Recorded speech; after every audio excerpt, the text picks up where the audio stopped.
오늘은 아브라함의 믿음의 성장 단계의 키포인트가 무엇인지에 대해서 또 말씀을 선포하도록 하겠습니다. 오늘 본문 말씀은 창세기 20장 1절에서 18절 말씀입니다. 또 아까 그 20장 전후로 해서 또 다른 이제 말씀들을 함께 보면 좋을 것 같고요. 자, 제가 읽어드리겠습니다. 창세기 20장 1절부터 18절까지요.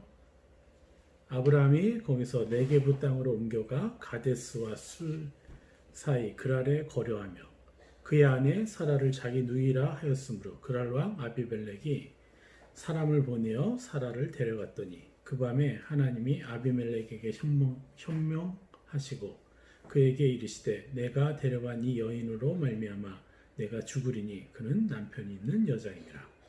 아비멜렉이 그 여인을 갖가지 하지 아니하였으므로 그가 대답하되 주여 주께서 의로운 백성도 멸하시나이까. 그가 나에게 이는 내 누이라고 하지 아니하였나이까. 그 여인도 그는 내 오라비라 하였사오니 나는 온전한 마음과 깨끗한 손으로 이렇게 하였나이다.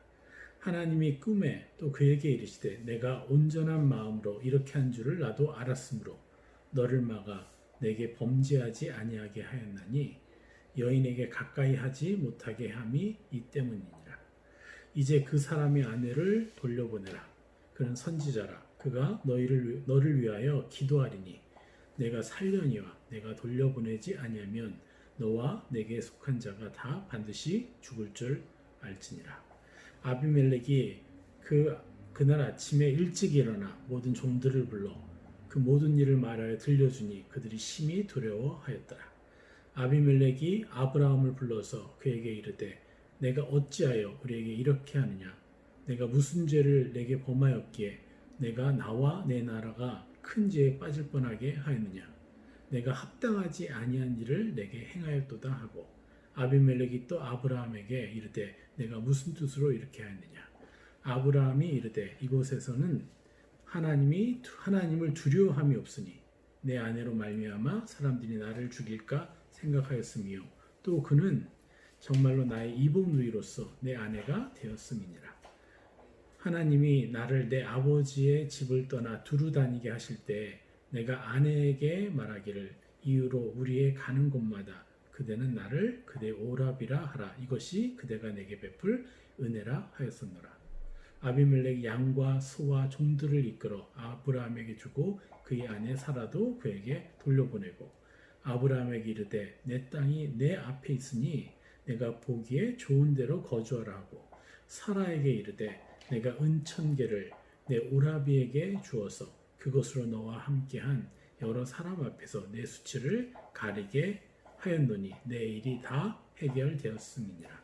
아브라함이 하나님께 기도하며 하나님이 아비멜렉과 그의 아내 여종을 치료하사 출산하게 하셨으니 여호와께서 이왕에 아브라함의 아내 사라의 일로 아비멜렉의 집의 모든 태를 닫으셨음이더라. 오늘 말씀이 길죠. 제가 계속해서 무엇을 얘기합니까? 바로 믿음에 대한 또 행위에 대해서 우리가 이제 많은 것들 얘기해 왔습니다.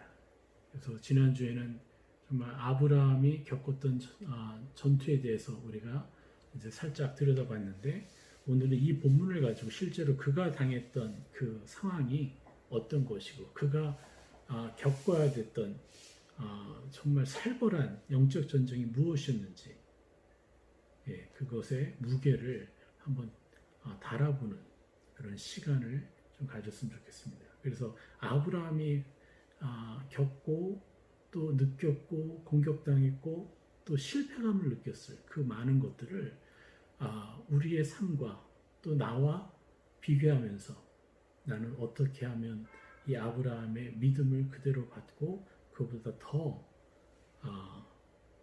많은 믿음의 열매를 맺을 것인지에 대해서 우리가 오늘 고민해 보기를 소원합니다.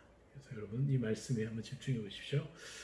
특별히 창세기 22장 17절을 볼까요? 아브라함이 받은 위대한 약속이 있습니다. 바로 창세기 22장 17절입니다. 창세기 22장 17절에 뭐라고 말씀하시냐? 내가 내게 큰 복을 주고 내 씨가 크게 번성하여 하늘의 별과 같고 바닷가의 모래와 같게 하리니 내 씨가 그 대적의 성문을 차지하리라. 예. 여기서 우리가 너무 잘 아는 말씀이죠. 근데 여기서 이 하나님 주시는 복 세 가지가 있어요. 그게 바로 뭐예요? 내게 큰 복을 주고, 이 첫 번째 약속이죠. 그 다음 두 번째가 뭐겠어요? 바로 내 씨가 크게 번성하여 하늘의 별과 같고 바닷가의 모래와 같게 하리니. 이게 두 번째 약속이에요. 그리고 세 번째 약속이 있습니다. 바로 내 씨가 그 대적의 성문을 차지하리라. 이렇게 말씀하십니다. 그래서 하나님 이 세 가지 복을 말씀하시는데 우리는 보통 이제 하늘의 별과 같고 내 후손이 바다의 모래와 같고 내가 큰 복을 또 받을 것이다. 이것에 집중을 해요. 그런데 이 세 가지 약속들 중에 가장 중요한 약속이 뭘까요? 그것이 바로 대적의 요새를 점령하는 후손들이 나올 것이다. 이 대적의 요새를 점령하는 것. 내 씨가 그 대적의 성문을 차지하리라. 이 성문, 히브리어로 샤, 이거 뭐예요? 도시를 뜻해요. 성을 뜻하고 요새를 뜻하는 거예요. 그래서 뭡니까? 이 어둠이 우리를 공격하고 우리가 우리의 마음을 컨트롤할 수 없죠. 우리의 감정을 컨트롤할 수 없고, 그래서 어둠이 말하는 대로, 어둠이 느끼게 하는 대로 우리가 거기에 굴복하는 이 수많은 이 악의 요새들이 우리 마음에 곳곳에 있죠. 사람이 자신의 마음을 다스리면은 세상을 다스릴 수 있는 것이 되는 것처럼 우리의 마음에 이 영적 세계에서는 뭐가 있어요? 어둠의 요새들이 있어요. 그게 바로 대적의 요새죠. 그 대적의 성문, 대적의 성문을 어떻게 해요? 점령하는, 차지하는. 그래서 그것을 하나님의 요새로, 하나님의 바로 성품, 하나님의 그 마음, 그 아름다운 형상들의 요새로 우리가 하나하나 바꿔가는 거죠. 우리가 음란함에 있었어요? 묶여 있었어요? 우리는 어떠한 것을 음란함이 아니라 무엇입니까?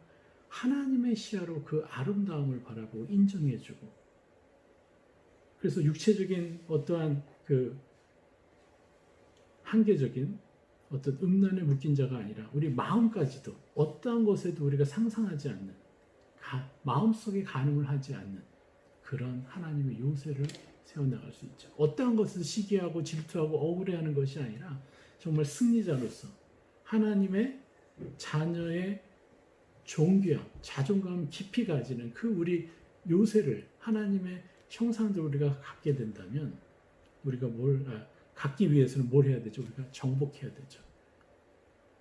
자존감이 아니라 자존심을 부리게 하는 그러한 것에서 우리가 벗어나야 됩니다.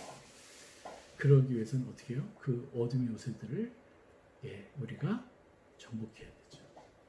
그런데 창세기 20장 10절에 뭐라고 합니까? 바로 내 씨가 그 대적의 성문을 차지하리라. 이렇게 말씀하고 계신 거예요. 너무나 위대한 약속입니다. 그러면서 창세기 22장 17절, 12절에 뭐라고 얘기해? 그러니까 여기서는 위대한 약속, 이 위대한 약속을 받을 수 있었던 조건에 대한 얘기를 해요. 사건이죠. 이거 뭐예요? 바로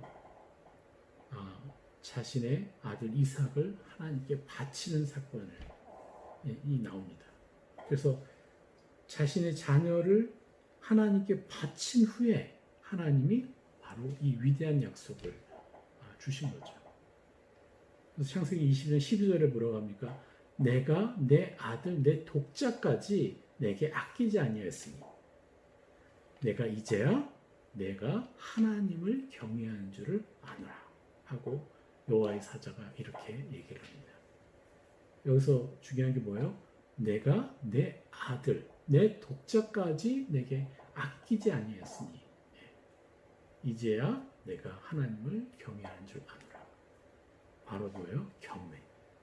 많은 사람들은 이 경외, 이 히브리어로 야레인데 이 경외와 이 두려움을 헷갈려요. 하나님은 두려워하는 존재가 아닙니다. 하나님은 정말 지극히 우리가 경외해야 되는 존재죠. 우리가 하나님을 두려워하면요, 우리가 이슬람처럼 변질이 되는 거예요. 하나님은 우리를 너무너무 사랑하시는 거예요. 그러나 그분을 함부로 하라는 게 아니죠. 그래서 우리는 두려워하는 게 아니라 뭐요? 지극히 존귀한 분으로 우리가 경외를 해야 되는 거죠. 그래서 이 경외하는 줄을 알게 된 것이 뭐라고 했어요? 바로 내 독자까지 내게 아끼지 아니하구나, 이렇게 얘기를 합니다. 이게 참 중요한 겁니다. 위대한 약속을 받을 수 있었던 조건, 바로 뭐예요? 비로소 하나님을 온전히 경외하는 자가 되었다는 거예요. 그런데 그 조건이 뭐였어요? 그 증거가 뭐였어요? 바로 자기 아들을 아끼지 않았다는 거예요.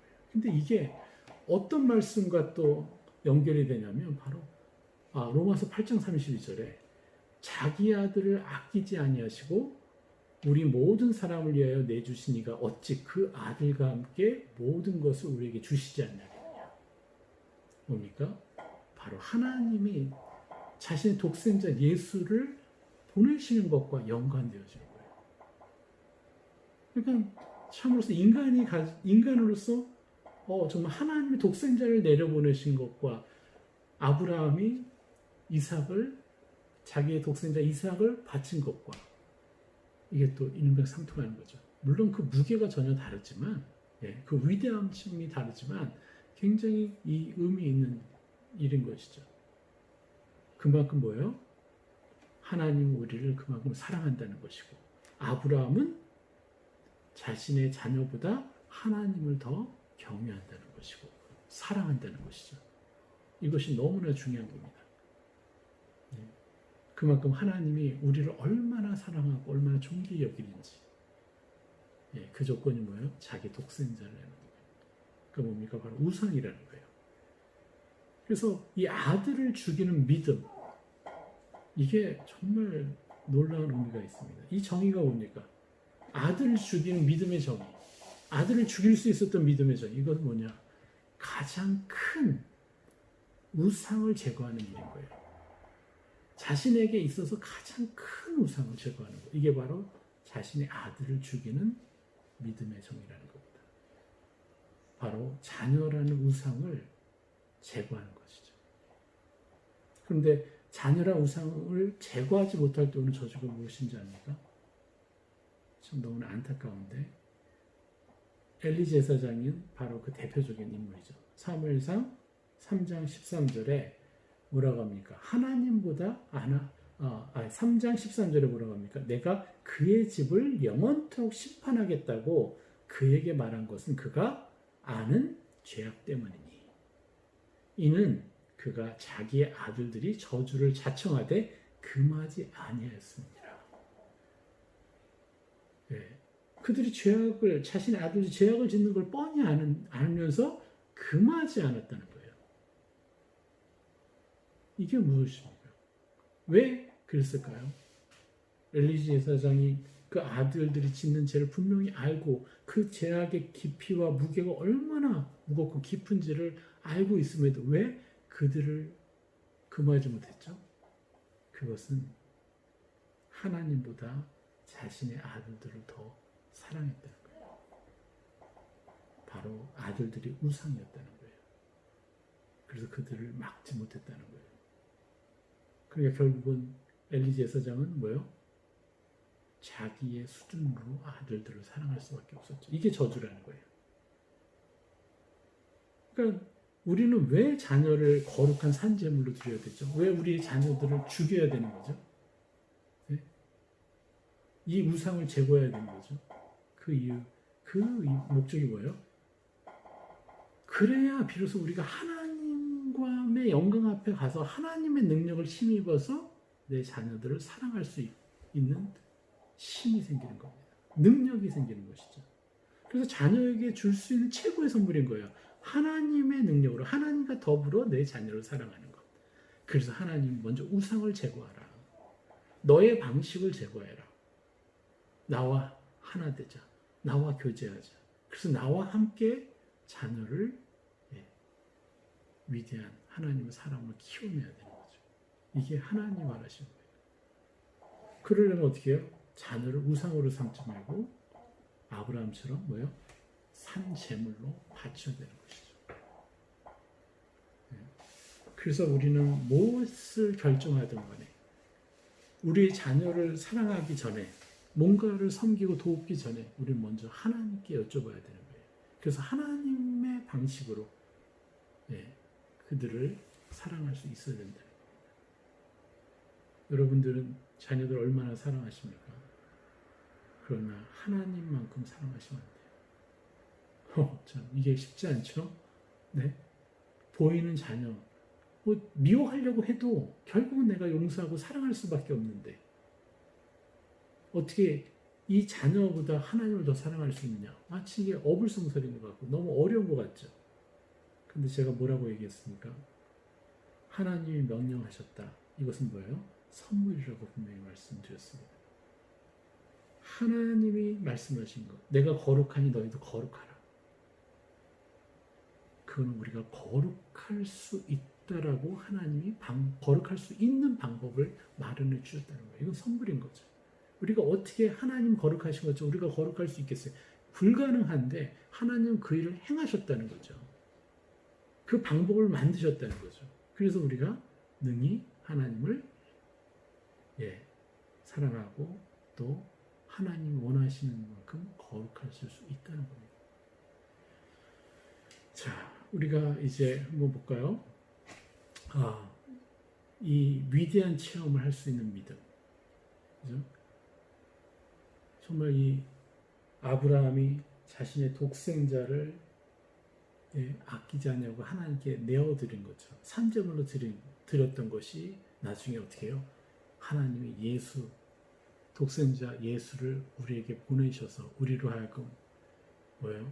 옛사람에서 벗어나고 새 사람이 입을 수 있는 의인의 신분을 주기 위해 그 예표가 바로 뭐예요?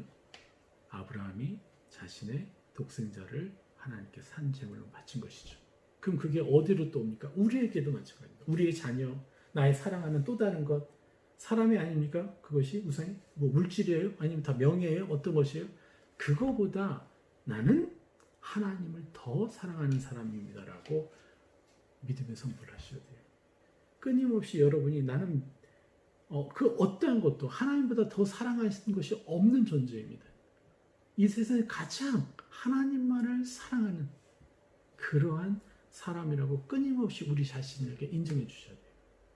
우리 한번 선포해 볼까요? 예수님의 이름으로 선포합니다.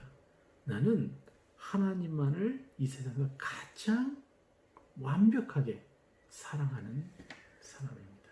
바로 하나님의 아들입니다. 하나님의 자녀입니다. 내게 어떠한 우상도 없습니다. 나는 어떠한 우상도 가진 자가 아닙니다. 하나님보다 더 사랑하는 그 어떤 것도 가진 자가 아닙니다. 아멘. 바로 이렇게 우리는 우리 자신을 끊임없이 높여야 돼요. 왜요? 그것이 예수님이 십자가에 못 박히셔서 그 고통스러운 그 시간을 보냈던 것, 그것에 대한 우리의 예의죠. 이것이 바로 나를 높여드릴 때 바로 하나님을 존귀하게 올려드리는 것이죠. 자, 그렇다면 이 위대한 체험을 할 수 있는 믿음을 얻기 위해서 넘어야 할 고지가 있었다는 거예요. 아브라함에게. 아브라함이 이 자신의 독생자를 하나님께 온전히 바칠 수 있는 믿음을 얻기까지 그가 무엇을 어떤 단계, 어떤 믿음의 고지를 뛰어넘었는가를 우리가 봐야 돼요. 이것이 바로 오늘 창세기 20장의 본문의 말씀과 같습니다. 자, 아브라함이 아브라함으로 변해 이름이 바뀌었던 그것이 17장, 18장에 나오죠. 바로 할례를 통해서. 그래서 육의 몸을 벗기는, 그리고 나에게 새 사람을 입히는. 그래서 아브라함, 그냥 하나의 아비에서 이제 뭐예요? 열국의 아비, 아브라함으로 바뀌는 그 조건. 자신의 육신을 베어버리는, 자신의 옛사람을 베어버리는 할례를 행한 것이죠. 그래서 마음의 할례, 진정으로 아브라함은 배운 것이죠. 그래서 이제 열국의 아비가의 신분이 이제 18장까지 이렇게 이제 바뀌는 그 선포가 있는데 18장까지 이제 18장 중반부터는 뭐가 나옵니까? 바로 소돔과 고모라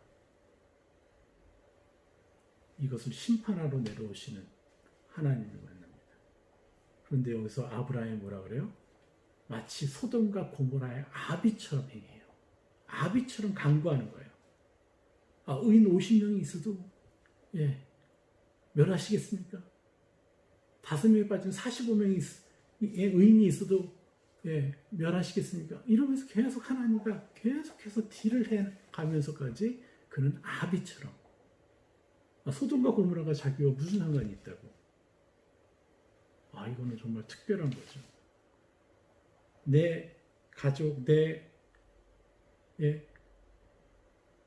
텐트 안에 있는 내 장막 안에 있는 그 무리들, 내 종들, 내 가족들을 지키는 사람이 이제 뭐예요? 나와 상관없던 도시의 사람들을 위해서 간구하는, 그것도 간절하게 간구하는 그러한 모습으로 지금 등장합니다.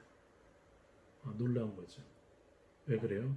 그가 이제 열국의 아비라고 자기를 이제 믿음으로 취했기 때문에, 자기를 그러한 자라고 감히 선포했기 때문에 그런 감정들이 하나씩 올라오기 시작한 거죠. 그러니까 여기엔 텀이 있었겠죠.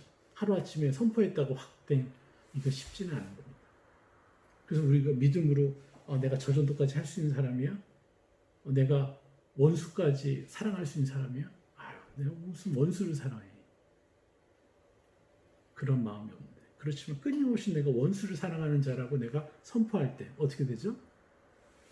진짜 원수가 불쌍해지고 긍휼히 여겨지는 그 역사를 우리가 경험하게 되는 거예요. 무엇 때문에요? 마음의 할례. 내가 원수를 사랑하지 못할 것 같아. 옛사람이 끊임없이 나에게 말하는 그 형상, 그걸 잘라내고 베어내고 나는 원수까지도 사랑하는 사람입니다.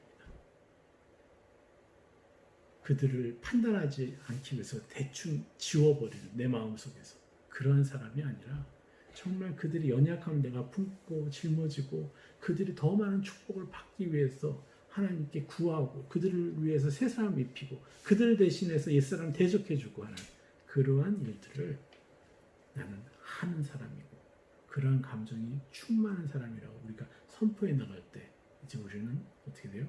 열국의 아비 이 바늘에 들어서게 되는 거예요. 여러분 우리 잘 알죠? 우리 인생은 한 번뿐인데 내가 그냥 일개의 아비가 될 것이냐. 일개의 아비는 뭐예요? 우상에 묶여있는 존재. 이런 사람들이 제사장이 되잖아요. 목사가 되고 선교사가 되잖아요. 그럼 어떻게 해요? 어떻게 되겠습니까? 엘리 제사장처럼 육신에 갇히고 옛사람에 갇혀서 더 찬란한 하나님의 나라보다는 자기 나라를 추구하게 되는 거예요. 자기 나라를 추구하는 목회자, 자기 나라를 추구하는 하나님의 사람, 그리스도인들이 나오면 세상이 교회를 우습게 보는 거예요. 이것이 너무나 중요한 거예요. 그래서 우리는 우상을 제거해야 되는데 지금 아브라함은 어떻게 해요? 이것을 지금 이루기 위해서 어떻게 해요? 먼저 열국의 아비가 되는 과정 중에 있는 거예요. 근데 놀라운 건 뭡니까? 진짜 열국의 아비처럼 행하는 멋진 아브라함의 모습 이렇게 나왔는데 어떻게 돼요? 얼마 지나지 않아 엄청난 참패가 그를 기다리고 있었어요. 그게 바로 20장에 나오는 아브라함의 실패죠. 어떻게 됩니까? 아비멜렉 왕 그 주변에 이제 거하면서 뭘 해요? 자기 아내를 자기 누이라고 속이며 이제 살았던 거죠. 왜요? 자기 아내 외모 때문에 그 사라가 자기 아내라고 말하게 되면 자기 아내를 뺏어가기 위해서 자기를 죽일까 봐 두려워서 뭐라고 합니까? 자기 아내를 자기 누이라고 하죠. 근데 그때까지 잘 버텼어요. 그런데 나중에 뭐예요? 그러니까 적당한 타협을 한 거죠. 실제로 예, 사촌이니까, 사촌 동생이니까. 그래서 이건 거짓말이 아니에요. 거짓말이 아니지. 내 사촌 동생하고 결혼했으니까. 우리가 이런 식으로. 그런데 동생인 것과 아내인 것은 다른 거죠. 전에는 동생이었고 지금은 아내다. 이렇게 얘기를 해야 되죠. 그런데 뭐예요? 사촌 동생이었으니까 동생이다. 우리가 일상 속에서 얼마나 많은 거짓말을 합니까? 그런데 이것이 뭐예요? 바로 악이 들어오는 통로를 열어준 거예요. 우리가 마음이 청결하고 마음이 정직해야 하나님의 얼굴을 보고 하나님의 음성을 들을 수 있는 것인데 내가 일상에서 너무 많은 적당한 거짓말 이런 것들을 내가 행하기 때문에 우리가 어떻게 해요? 그 어둠의 통로를 열어주고 있는 상태이기 때문에 어둠은 언제든지 들어와서 우리를 마음을 차지할 수 있다는 거예요. 우리를 괴롭힐 수 있다는 거예요. 그래서 아브라함에게도 이렇게 악에게 길을 열어준 그것을 허락해준 그것이 있었기 때문에 어떻게 해요? 하나님 이걸 가지고 걸고 넘어지신 거예요. 이것을 해결하라고. 그래서 아비멜렉을 통해서 아비멜렉 왕을 통해서 어떻게 해요? 진짜 사라를 데려가 버린 거예요. 정말 중요한 거예요. 하나님의 사람은요 이렇게 하나하나 작은 죄 하나하나를 정복해 나가야 돼요. 타협했던 것들을 이제 버리고 이제 하나님의 새 사람의 형상을 입어서 더 정결하고 더 정직하고 더 담대하고 하나님의 성품으로 계속해서 우리가 더 완전한 성화를 이뤄가야 됩니다. 그래서 지금 아브라함을 또 준비시키시는 거예요. 이렇게 멋지게 열국의 아비처럼 행했던 아브라함이 이제 어떻게 해요? 이제 아내를 빼앗겼어요. 아내를 빼앗겼는데 그 아내를 빼앗긴 그 며칠 동안 그는 어떤 심정이었을까요? 여러분 아브라함은 의인이었어요. 보통 사람이 아니었어요. 정말 영웅과 같이 그러한 사람이었어요. 근데 그런 사람에게 얼마나 자존심이 중요하겠어요. 그런데 그런 사람이 아내를 자기 생명을 부지하기 위해서 아내를 팔아버렸잖아요. 이게 한 남자로서 그리고 그렇게 의로웠던 사람으로서 이 자신의 그 상황을 딱 직면할 때 여러분 같으면 잠을 잘 수 있겠어요? 아니면 잠을 자지 못하는 정도가 아니라 너무 내 자신이 너무너무 부끄러워서 어떤 심지어 자살까지 할 수도 있는 문제예요. 그렇지 않습니까? 아브라함이 받은 이 공격의 무게는 엄청난 것이에요. 견뎌내기가 너무 어려워. 사단이 끊임없이 공격했을 거 아니에요. 내가 무슨 아비냐? 내가 무슨 남편이냐? 내 아내도 못 지키는데 무슨 아브라함? 필요 없습니다. 난 그냥 아브라함 할래요. 아브라함. 근데 아브라함도 안 되겠네요. 내 아내도 못 지켰는데. 그럼 뭡니까? 이렇게 계속해서 악한 영들이 공격하는 것에 정죄감을 당해서 도저히 견딜 수 없는 그 자존심의 깊은 상처를 가지고 그냥 바닥으로 내려 꽂혀야 되는 그런 상황이었죠. 분명히 여기서 얘기합니다. 아비멜렉이 그 사라와 그 여인과 동침하지 않았어요. 이게 하루인지 이틀인지 열흘인지 이게 짧은 시간이 아니었어요. 그럼 그 시간 동안 아브라함은 어디에 있었겠어요? 지옥에 있었어요. 너무나 치명적인 공격을 받고 있었던 거죠. 우리도 내가 행하는 것들이 잘못돼서 내가 실수한 것 때문에 내가 견디지 못하는 어떤 정죄감을 당했던 수많은 시간들이 있었는데 여러분 어떻게 보냈습니까? 죽고 싶지 않으셨어요? 작은 수치를 당해도 내가 잘못 실수해도 나는 죄인이구나 안 되겠구나 이렇게 능력 없는 자신을 보면서 나는 살 가치도 없어 빨리 죽었으면 좋겠다 이러면서 우리가 몇 날 며칠 수많은 시간들을 보내지 않았습니까? 내 연약함이 보여지고 그것이 드러날 때마다 어떻게 해요? 계속 정죄하는 삶의 패턴에 묶여 있었다는 거죠. 그러니까 그런 것들을 거절한다는 게 얼마나 어렵습니까? 그런데 그렇게 우리가 겪었던 그 어둠의 공격들을 내가 거절했던 그거보다도 더 무거웠던 게 바로 아브라함의 상황이라는 거예요. 여기서 보십시오. 이게 너무너무 중요한 거예요. 아브라함은 이 엄청난 정죄감의 무게를 드디어 하나님께 가져가는 거예요. 자기가 해결할 수가 없으니까. 그리고 하나님을 만나서 해결하는 거예요. 그리고 어떻게 해요? 다시 할례를 기억하는 거예요. 그래서 자존심이 아니라 마지막 자기의 우상이었던 자존심 이것을 베어버리고 나는 당신으로만 의인될 수 있군요. 당신의 은혜와 사랑으로 내가 의인될 수 있는 것이지 내가 어떻게 할 수가 없는 것이에요. 그래서 완전히 나는 죽고 하나님으로 사는 그러한 믿음을 경험하게 됩니다. 그래서 그 싸움을 싸우고 비로소 나는 나 혼자 살 때는 어쩔 수 없는 형편없는 인간이지만 당신을 통해서 그럼에도 나는 의인이군요. 라고 이제 새 사람을 입을 때 비로소 어떻게 해요?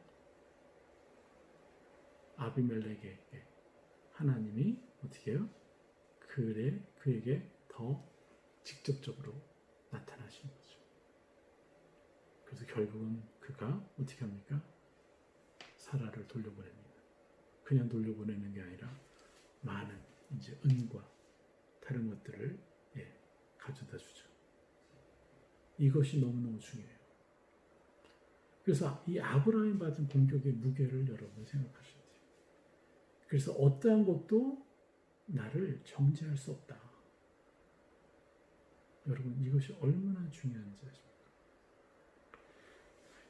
우리가 이 아브라함의 실패를 통해서 하나님이 아브라함을 어떻게 이끌어 가시는지를 보여주고 있어요. 지금.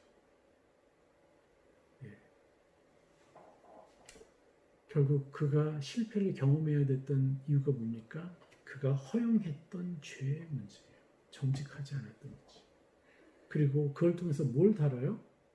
제일 중요한 게 자기 의를 다루는 거예요. 자기의 우상, 우리에게 우상이죠. 자기 의. 내가 잘하면 나는 괜찮은 사람이고 기쁘고 행복하고 내가 뭐가 된 것 같고 그럼 교만해지죠. 자기 의가 아니라 뭐예요? 하나님의 형상 때문에 하나님의 놀라운 사랑 때문에 하나님은 나를 의인이라고 인정하는 거예요. 그래서 나는 나의 어떤 행위가 아니라 하나님 때문에 존귀한 자라고 인정함으로 내 마음속에 할례를 행하는 거죠. 죄를 짓고 싶어하는 마음, 또 다른 뭔가 어두운 것을 행하고 싶은 마음, 어두운 감정들, 누구의 말에 지적하고 잔소리하고 그들을 대적하고 사람을 사랑하는 것이 아니라 우리가 일상에서 어둠에 의해서 습관화됐던 그런 것들을 우리가 어떻게 해요? 내가 아니라고 거절하고 그와 반대되는 새 사람을 우리가 입는 이것을 행할 때 어떻게 돼요? 우리는 진짜 뭐예요? 내 아들, 내 자녀들을 우상 삼는 그 우상들을 어떻게 해요? 제거할 수 있는 믿음의 단계로 올라가게 되는 거예요. 그래서 여러분 여태까지 우리가 정말 많은 정죄감에 시달렸습니다. 그 정죄감에 시달렸던 이유는 뭐냐? 내가 그 정죄감을 인정해줬기 때문에 그래요. 어둠이 나를 자꾸 옛사람 취급할 때 그래 맞아. 우리는 그 어둠이 우리를 정죄하는 그 생각과 감정들을 다 그대로 하나님께 가져가서 하나님 앞에서 해결해야 되는데 그리고 그것을 예수 그리스도의 권세로 예수 그리스도의 이름의 권세로 짓밟고 자기 십자가에 못을 박아서 이것을 제거하고 그리고 새 사람을 입어야 되는데 우리는 그 정죄감을 너무나 오랫동안 허용했다는 거죠. 그래서 우리가 더 거룩한 삶으로 나아가지 못했던 원인이죠. 여러분, 아까도 말씀드렸죠. 레위기 19장 12절에 뭐라고 합니까? 너는 이스라엘 자손의 온 회중에게 말하여 이르라. 너희는 거룩하라. 이는 나 여호와 너희 하나님이 거룩함이니라. 또 레위기 11장 45절에 뭐라고 합니까? 나는 너희의 하나님이 되려고 너희를 애굽 땅에서 인도하여 낸 여호와라. 그래서 뭐라 그래요? 내가 거룩하니 너희도 거룩할지어다. 여기서 거룩하라, 거룩할지어다. 이것이 바로 뭐예요? 바로 히브리어로 하야. 이건 뭐예요? 비동사예요. 행하라. 제가 이 부분에 대해서 예전부터 말씀을 선포했었죠. 뭡니까? 본질적인 행위와 표면적인 행위에 대한 얘기를 했었다는 거죠. 그래서 진짜 행함은 마음속의 행함, 본질. 그래서 모세가 자기를 어떻게 해요? 하나님의 백성으로 인정하고, 그래서 유대인들을, 히브리인들을 자기 백성으로 받아들인 그 사건. 그 사건은 출애굽기에 나오지 않죠. 기술되어 있지 않죠. 그러나 어떻게 해요? 히브리서에는 분명히 얘기합니다. 그래서 믿음으로 바로의 공주의 아들됨을 포기하였다. 이건 제가 누누이 드린 말씀이죠. 그건 뭐예요? 그가 본질적인 행위, 마음속에서 그래 내가 바로의 공주로 살지 않고 이제 히브리인의 같은 히브리인과 같은 민족으로서 내가 히브리인으로 살겠다. 하나님 백성으로 살겠다. 이렇게 마음속에 결정을 하고 이제 자기의 민족을 보러 나갔을 때 그때 사건이 터졌을 뿐이죠. 그렇죠? 중요한 것은 뭐예요? 그런데도 하나님은 뭐예요? 사람을 죽이기 이전에 그의 마음, 나는 히브리인으로 하나님의 백성으로 살겠습니다라고 마음속에 다짐했던 그런 사람이라고 인정했던 그것을 본질적인 행위, 그것으로 받아주었다는 거예요. 그 사도 바울이 그 사건을 가지고 뭐라고 해요? 믿음으로 바로의 공주의 아들됨을 거절하였다. 그냥 욱해서 히브리인을 때리는, 괴롭히는 애굽인을 쳐 죽인 그것으로 그 모세를 평가한 것이 아니라 마음속에 다짐했던 그것, 본질적인 행위로 그를 인정했다는 거죠. 그래서 내가 거룩하니 너희도 거룩하라 했을 때 이 거룩이 뭐라 그랬어요? 나를 끊임없이 하나님의 형상으로 새 사람으로 인정하는 행위, 그게 바로 본질적인 행위라고 했는데 이번에 말씀 보니까 뭐예요? 거룩하라. 이 말이 뭐예요? 두 동사가 아니에요. 뭘 행하다라는 뜻이 아니라 비동사, 뭐뭇이다. 내가 거룩하니 너희도 거룩한 존재다라고 분명히 말씀하셨어요. 너무나 놀랍지 않습니까? 이미 새 사람이 우리 안에 들어왔어요. 예수 그리스도 우리가 믿을 때 성령님 그 하나님의 그 형상들 가지고 우리 안에 들어와 계세요. 그런데 우리가 왜 거룩한 삶을 살지 못했죠? 그것을 하나님 앞에 묻지 않고, 그리고 그러한 거룩한 자를 나라고 인정해 주지 못하고 그저 내가 지금 행하고 있는 나의 연약함, 나의 부족함, 나의 찌질함, 이것이 나라고 계속해서 우리가 인정하는, 감정적으로 인정하고 상으로 인정하는 삶에 우리가 묶여 있었기 때문에 그랬던 거죠. 근데 하나님 뭐라고 그래요? 내가 거룩하니 너희도 거룩하라. 내가 거룩한 자니 너희도 거룩한 존재다. 아브라함이 싸웠던 믿음입니다. 믿음의 싸움이에요. 자기가 자기 목숨을 유지하기 위해서, 자기 목숨을 부지하기 위해서 아내를 팔아버렸던 그 표면적인 행위를 믿을 것이냐, 아니면 정말 생명보다 더 아끼는 자라고 자기를 인정할 것이냐. 그는 이제 그 싸움을 행했고 이제 자기를 어떻게 해요? 옛사람이라고 인정하지 않고 이제 본질적인 싸움을 싸워서 이겼기 때문에 비로소 아비멜렉이 아내를, 사라를 되돌려줄 수 있게 된 거예요. 그 싸움을 싸웠어요. 그래서 어떻게 해요? 진짜 우상, 또 다른 우상. 이제 자존심이 아니라 진짜 또 다른 우상. 자기의 자녀를 우상 삼는 삶에서 벗어날 수 있다는 거죠. 여러분, 여러분의 자녀들을, 여러분의 가족들을 정말 사랑해야 됩니다. 그러나 여러분, 그들이 여러분의 우상이 되게 허락하면 여러분은 그들을 온전히 사랑할 수 없습니다. 하나님과 더불어 그들을 사랑해야 됩니다. 이해하십니까? 동의가 되십니까? 우리가 얼마나 많은 실패를 맛보았어요. 내가 사랑하길 원하지만 내 연약한 감정과 나의 연약한 사고와 의지 때문에 또 잘못된 습관 때문에 우리가 얼마나 많은 상처를 주면서 우리가 가정생활을 해왔습니까? 우리가 진정으로 이 우상들을 없애야 됩니다. 그것을 위해서 무엇을 했어요?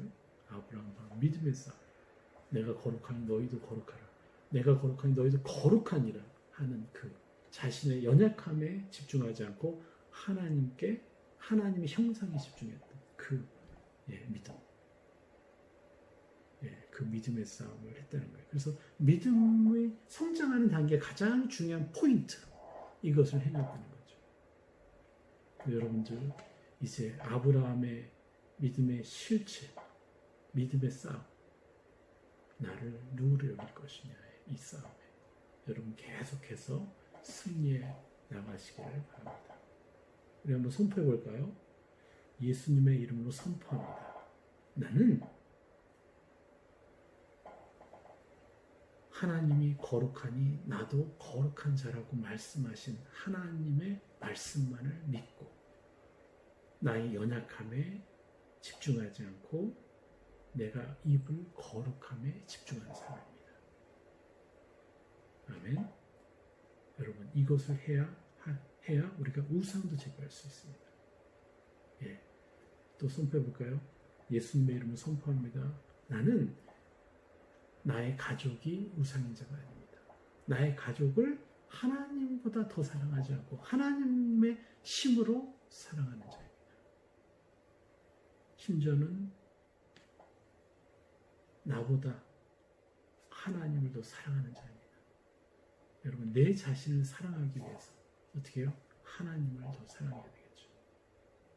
여러분, 이것은 그냥 멋있는 어떤 말이 아니라 뭐예요?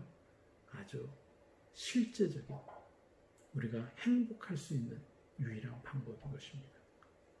여러분 기억하십시오. 그래서 끊임없이 하나님을 최고로 사랑하는 사람이 되어 주십시오. 이게 바로 하나님의 사랑에 대한 우리의 예의인 것이죠. 한번 힘을 내봅시다. 같이 기도하겠습니다. 여러분 기도하면서 계속해서 지금 선포했던 말씀을 여러분들 계속 새 사람을 입으십시오. 할렐루야.